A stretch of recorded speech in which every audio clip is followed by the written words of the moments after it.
Bueno, acabamos de escuchar el concierto de Danor Quinteros y lo tenemos aquí junto a nosotros de alguna manera, un backstage que hace las veces del programa de mano de un concierto presencial. Tenemos la tradición de entrevistar al músico o a los músicos que participaron en el concierto, en este caso Danor, para que nos cuente un poco de su biografía y también hablar del programa, tanto con el músico, y también tenemos en este caso a Javier Kovacevic, que nos ayuda con notas al programa muy interesantes para hacer una conversación luego de este lindo concierto. Danor, felicidades por el concierto, Muchas muchas gracias. gracias por estar en esta temporada, y como es una tradición después de estos conciertos, cuéntanos un poco de tu biografía, luego le pedimos a Javier que hable un poco del programa, y después entre los tres comentamos aspectos del programa y de cómo te sentiste con el, con el repertorio, con el compositor, cuál es tu experiencia, etcétera, etcétera. Entonces, cuéntanos, Danor, para que el público te conozca un poco más de tu trayectoria, de tus premios, etcétera. Sí, muchas gracias. Mi nombre es Danor Quinteros, soy intérprete titulado de la Universidad Católica de Chile.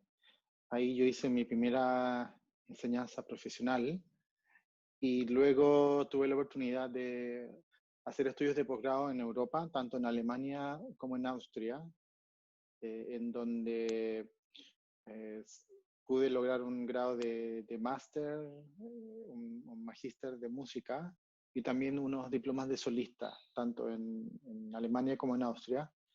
Esos estudios los realicé gracias a la ayuda de varias becas y fondos que pude obtener, los cuales son principalmente una beca de la Corporación Amigos del Municipal, una beca también del Consejo de Cultura de Chile, digamos los fondos de cultura, y también obtuve una beca del gobierno alemán del programa de intercambio que se conoce como el DAAD, que es una sigla que significa intercambio alemán.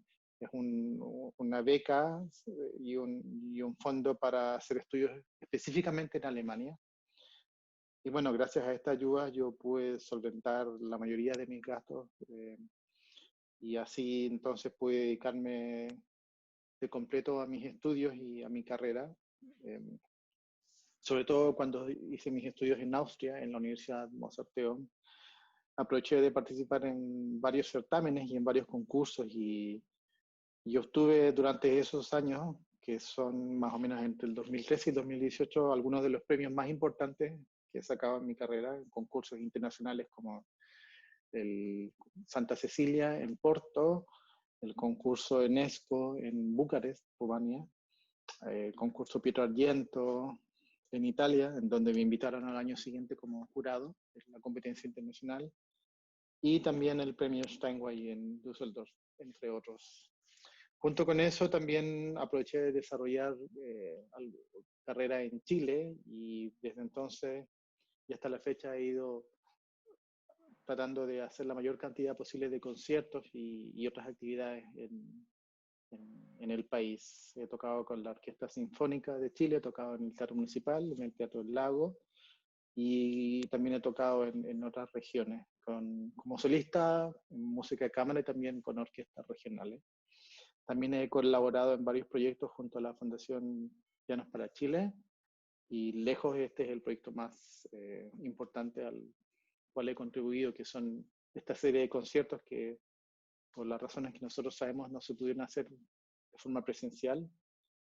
Aún así creo que es algo muy valioso para la cultura en Chile y todo lo que nosotros creemos en cuanto a grabaciones, conciertos educativos, van a quedar como material muy valioso e interesante para difusión y para el enriquecimiento de cada una de las personas, tanto los alumnos como los profesores y otros auditores que puedan escucharlo, que es un poco la ventaja de los formatos digitales, son más atemporales, o sea, el link queda ahí siempre grabado y lo pueden ver personas de cualquier parte del país e incluso fuera de Chile.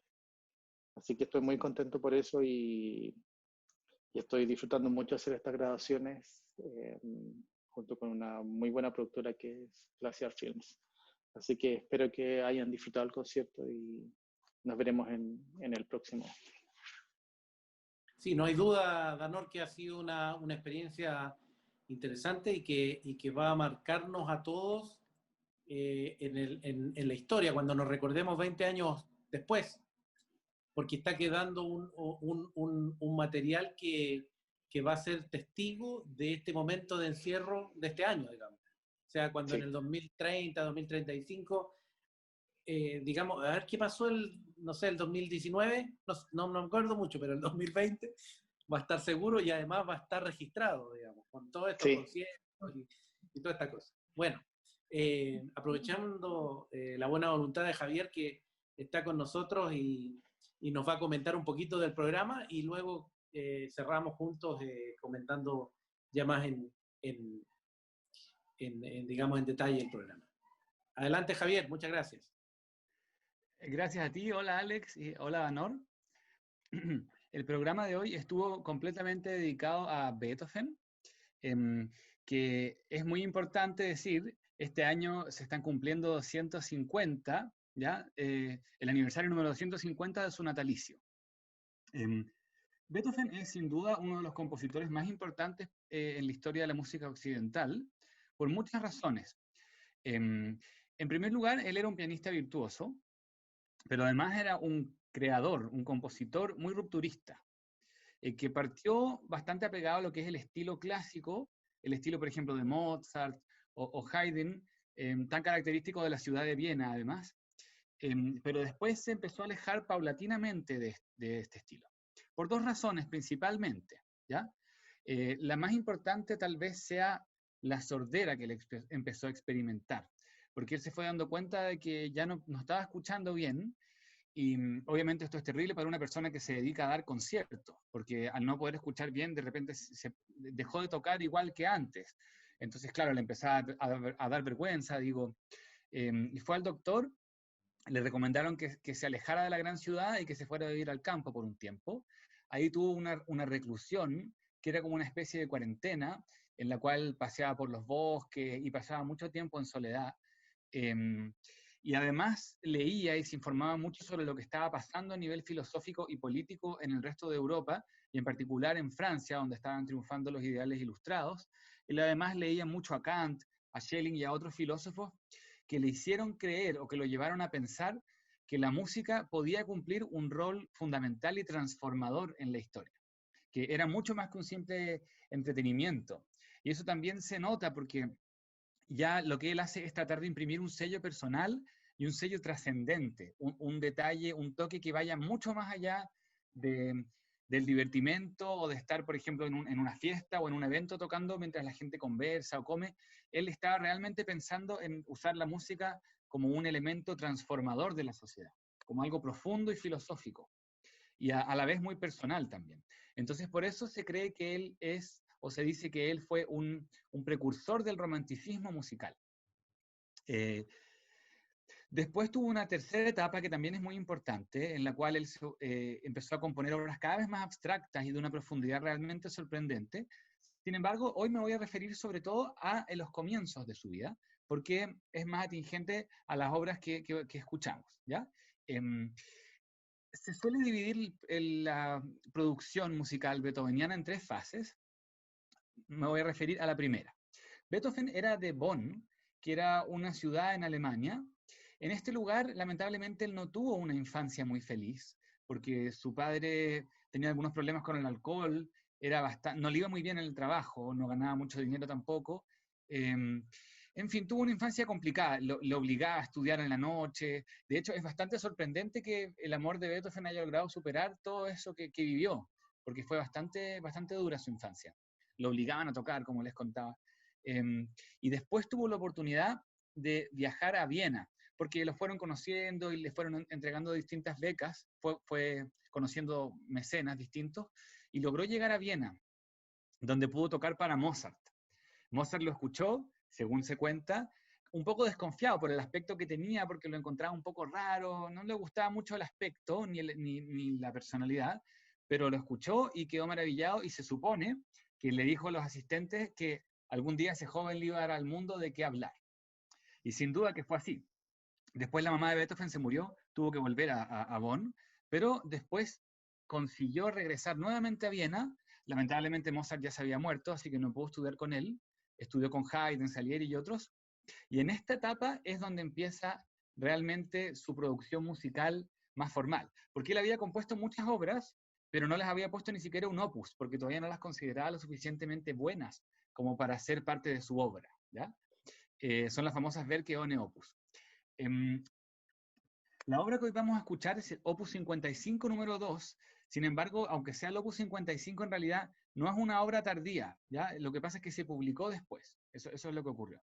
De hecho, casi todos los rondós que están solos, o sea, que no son un movimiento en una sonata, fueron compuestos, digo, antes de 1800. O sea, son todas obras muy tempranas. De esta primera etapa que les comentaba, donde él recién había llegado a Viena, todavía no se daba cuenta de que se estaba quedando sordo, o no lo asumía al menos, y viajaba por las casas de los aristócratas, les hacía clases, lo invitaban, se lucía como virtuoso.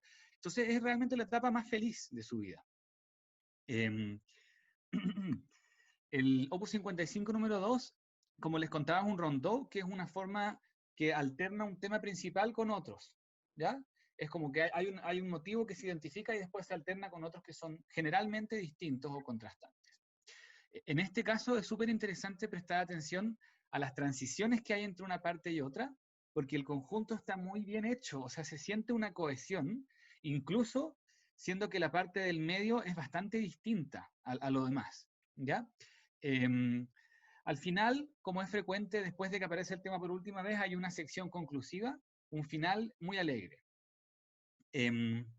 Eso les podría contar a grandes rasgos del rondó. Es muy jovial, es muy florido, tiene bastantes ornamentos y se siente, claro, un espíritu muy, muy juvenil, muy fresco en él. No sé, Anor, ¿qué quisieras agregar respecto de la pieza, tus impresiones al interpretarla? En cuanto al rondó, creo que pusiste los puntos más importantes, así que no tengo mucho que agregar. Sí, la forma en que él pasa de uno de los temas al otro es lo más destacable del rondó, porque uno de ellos es bastante contrastante, de hecho es en otro tempo, en otra tonalidad, en otro carácter también, pero de todas formas la forma en que llega a ese momento y la forma en que luego vuelve a recapitular el tema inicial es muy notable y se siente realmente una cosa muy orgánica y muy coherente. Así que a pesar de ser una obra relativamente simple en relación a su sonata, ya se puede ver un poco esta maestría que tiene Beethoven como creador y compositor. Y también como pianista, porque es una pieza muy, muy cómoda de tocar, tiene muchos recursos pianísticos que no son necesariamente fáciles, pero sí hay, digamos, muchas formas de sacar sonido en el piano y se presta para tener bastante creatividad y sobre todo con las transiciones, que son como pequeñas cadencias que hay entre medio. Así que sí, no, creo que lo que tú has mencionado es realmente lo más importante del rondó.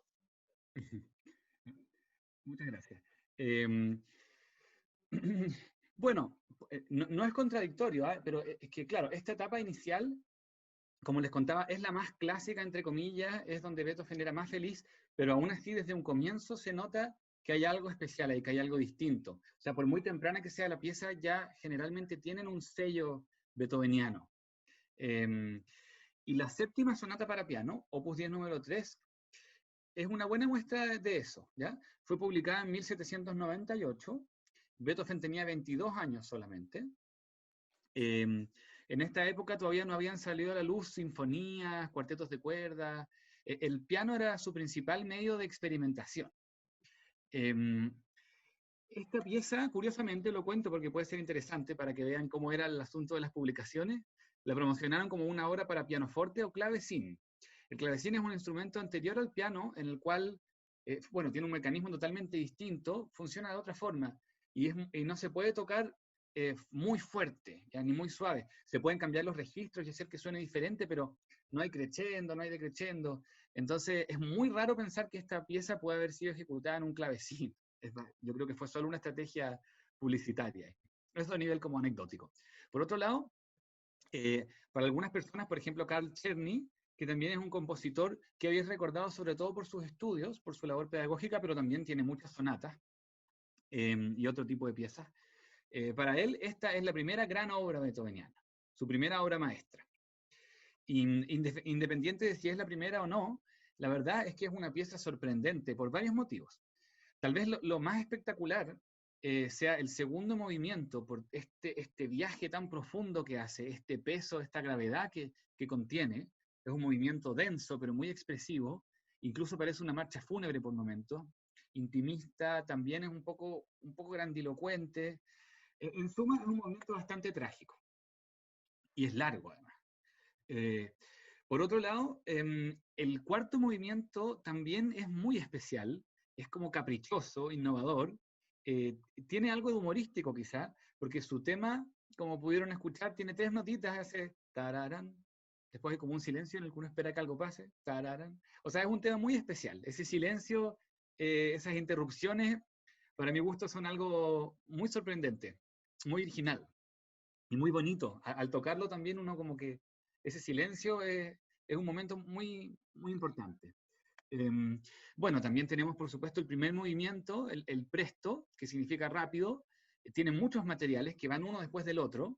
Es un movimiento bastante agitado y tiene varias partes muy difíciles. Yo también me acuerdo haber tocado esta sonata y siempre estaba muy asustado al principio porque la primera página es como muy arriesgada al tocarla. Tiene varias indicaciones súper detalladas. Se le han puesto algunos cambios después, algunas notas que los pianos antiguos no tenían y se cree que Beethoven sí hubiera puesto, si hubiera podido, etc. Y también tenemos el movimiento, el tercero movimiento, digo, el minueto que viene después de esta gravedad, de esta parte tan trágica que les contaba antes, que termina muy oscura y de pronto emerge el minueto tan apacible desde esta oscuridad, con es como si saliera el sol, emerge de una manera muy linda. En realidad es posible encontrar en varias obras de Beethoven estas como tormentas que entre medio tienen un respiro. Pero aquí no es un respiro entre tormentas, sino que simplemente termina la tormenta y sale el sol y después el último movimiento ya corona con bastante gracia. Eso podría destacar yo a grandes rasgos. Los dejo con Don.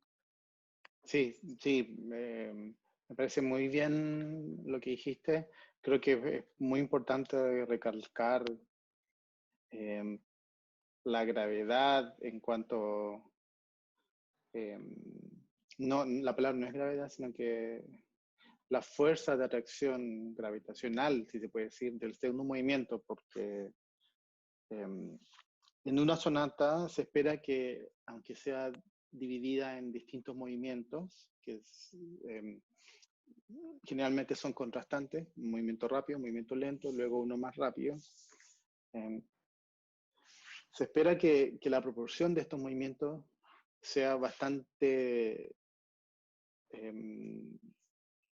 mesurada, ¿no? Que, digamos, los 3 movimientos tengan una duración parecida. Incluso suele pasar más que el primer movimiento sea el movimiento más complicado en cuanto a la cantidad de material que pueda tener y desarrollo de dicho material.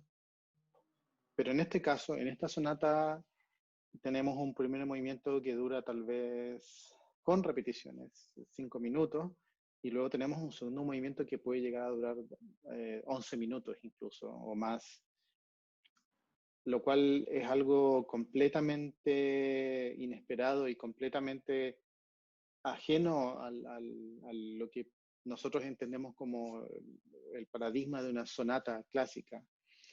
Y eso es por supuesto, decisión artística de Beethoven y es algo de lo cual estaba muy consciente, que dentro de estos 4 movimientos, de los cuales todos tienen una duración similar, excepto el segundo, una duración de 5 minutos, aparece, digamos, esta cosa al medio que es mucho más grande, mucho más pesado, con mucho más significado y muy trágico. Es sin duda una postura artística muy valiente y muy típica de Beethoven en cuanto a tratar de buscar nuevas formas de expresión y tratar de dar un nuevo giro a la sonata, buscando otras formas de usar esta forma tan clásica para poder expresar otro tipo de ideas, a veces incluso filosóficas, ¿no? Creo que eso es una de las cosas más destacables de la sonata, ¿no? Sí, si me permiten, me gustaría también decir que es muy impresionante también en el Beethoven, a pesar de ser esta, entre comillas, esta primera etapa, que siempre se encuentran cosas eh, muy novedosas y que no están en el, o sea, y que lo muestran como un compositor revolucionario de alguna manera. Y hay quienes dicen incluso que Beethoven es el primer compositor, en el sentido de que se sale completamente de las formas, de repente, un poco más adelante, no tanto en años, pero sí, digamos, en opus, si es que pensamos que este es el opus 10. Y, por ejemplo, hace una sonata con primer movimiento, tema con variaciones, o una sonata con movimiento lento, como en la ecuación de fantasía, en vez de un movimiento alegro, que es como el alegro sonata, digamos, es como lo típico que uno espera en un primer movimiento, que se une un poco a lo que dices tú, Danor, que en este caso es un movimiento relativamente breve en comparación con el segundo, que es gigante, digamos. Así que, bueno, no deja de sorprender siempre el genio de Beethoven, y es una cosa notable que este año, eh, que se están conmemorando o celebrando los 250 años de su natalicio, estemos, digamos, como hilo conductor de estas temporadas, escuchando y los músicos interpretando mucho Beethoven, no solo en las temporadas nuestras, sino que en general, en el mundo entero. ¿Sí? Y también el público conociendo nuevas obras, porque obviamente que la novena sinfonía y la quinta sinfonía y algunas sonatas de Beethoven son más conocidas, pero es muy lindo también ver que se están conociendo más obras. También estoy haciendo memoria en algunos de los conciertos educativos, cuando, por ejemplo, Danor explicó esta sonata también, hubo mucho contenido, o sea, la obra beethoveniana y lo que se está conversando está lleno de contenido y se podrían hablar horas y horas.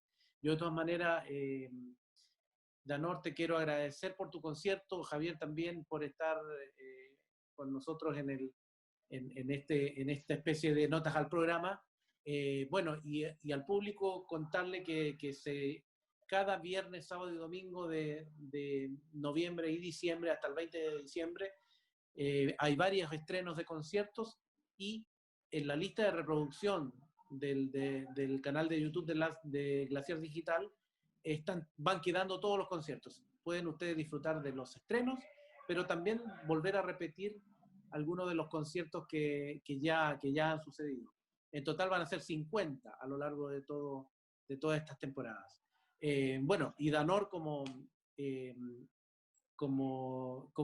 ha sido el inaugurador de la temporada, porque fue el único que logró tocar en vivo en marzo un concierto, y ahí nos tuvimos que encerrar todos, y ahora estamos todos online, pero Danor, por lo menos tuviste la experiencia de hacer un educacional y un en vivo en directo. ¿Ah? Así que bueno, un agradecimiento nuevamente, y nos vemos en la próxima a todo el público que nos siga, porque queda mucha música todavía para disfrutar durante este 2020. Que estén Muchas muy bien, gracias. adiós. Adiós.